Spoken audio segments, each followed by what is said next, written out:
How far would you go to gain a mental edge or lose an addiction? Would you strap electrodes to your scalp?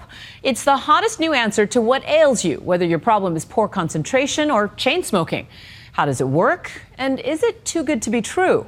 Here's ABC's Neil Karlinski.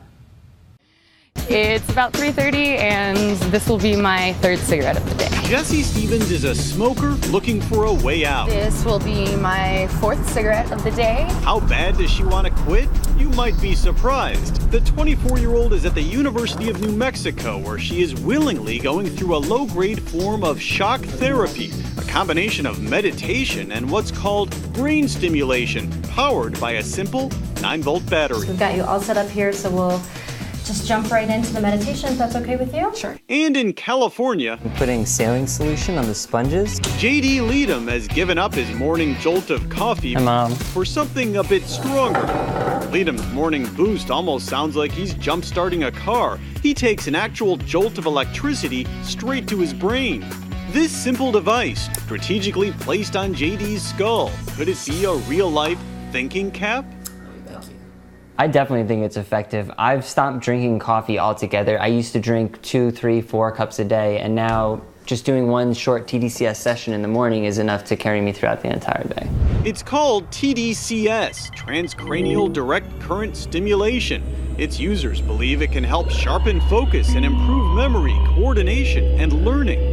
Even though this form of brain stimulation is totally unregulated, YouTube is filled with people I instantly feel very good, very calm. posting their own DIY videos, There's definitely current going through my skull. claiming it's a virtual miracle treatment that can make people smarter and more focused, reduce anxiety, and ease pain. Among them, video gamers, I do feel pretty focused. who believe their skills have improved by hooking themselves up to TDCS kits.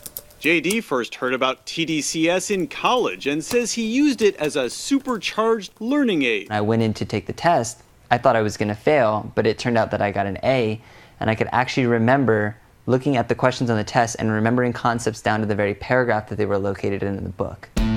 Scientists in controlled clinical studies around the world have been researching TDCS's impact on the human brain for years. The military even wants in on it, funding some of the cutting-edge research now being done at the University of New Mexico's Clinical Neuroscience Center to figure out if brain stimulation can make soldiers sharper. We're going to do this for 30 minutes, basically running a weak current through 2 moistened sponge electrodes. In this experiment, student volunteers run through a series of threat assessments on a computer monitor, similar to what soldiers train with, to see if they perform better with their brains hooked up to 9-volt batteries. It feels like when your leg goes numb, not that bad at all though. Oh, now I can feel it. Now I can feel it. Is this freaking you out, or are you okay? I'm fine. It's interesting though. Yeah. Just a little electrical stuff can make you feel that way. Unlike traditional shock therapy, in which a patient is put under general anesthesia and a seizure is intentionally triggered, TDCS is very low power and, for many, hardly noticeable. Are you feeling smarter? No, not so far. Are you feeling less smart? No, if anything, slightly uncomfortable, but nothing major. Dr. Vincent Clark Place this over that area. is heading up the research here at what's become ground zero for some of the most comprehensive studies into TDCS. We can double learning rate in people. Let me hold you there. You really believe you are doubling learning rate? We have a number of studies. We've replicated a number of times. And each time we're able to at least double learning rate in people. It's so interesting, in describing this, you almost make it sound like a performance-enhancing drug. It can be used to enhance performance. So, like a pharmaceutical, it influences brain function in a way that might produce benefits. I came up with this design right here that Which brings us back to J.D. Leadham. At 25, he founded The Brain Stimulator, a business he started in his mom's garage. I put the first device that I ever built up on eBay, and it sold overnight, and the next one I put up sold within an hour. So I figured I might be onto something. Come on, let me show you how everything's done. Today, he's expanded into a factory. This is a row where everything gets wired up and quality control tested. He claims he ships between 25 and 50 devices a day for $90 a pop. Demand is so high, he needs help from his mom, uncle, even his grandmother. Alaska, Texas, New York, 2 in New York, Brazil. That's despite the fact that his website comes complete with the warning, the brain stimulator is not a medical device.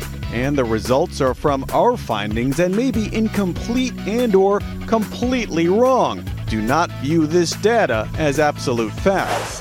He says he isn't worried about being called a modern-day snake oil salesman and believes the market for brain stimulation is only growing. Probably a good 20 orders here. It could turn into something like in the wearables market, where it's common to see people walking around with these devices on their head. Or it could stay as more of something that people like to do in their house or in private. But could he be playing with fire? These devices have been shown to be safe when they're done in controlled trials, but no one's studied home devices to know, is it safe to give someone a unit and let them use it at home? That's very different. We asked ABC's Dr. Richard Besser, can't all this home brain stimulation be dangerous? The studies that have looked at this haven't found any harms. It's a safe thing to do. What we don't really know is short-term, long-term, does it really work? Following her session, Jessie, so desperate to quit smoking, says she feels a bit better and craves cigarettes less. It's the day after my treatment, and I have still yet to have a cigarette. But is it the brain stimulation? She thinks her results might just be from the meditation, not what came out of that battery. But you're a skeptic. I am a skeptic. I am definitely a skeptic. She's not alone. You know, I have to be a skeptic and wonder, well, if it's so great, why isn't everyone doing it? Why isn't there more research being done? Why is it just, a lab in New Mexico that has this secret?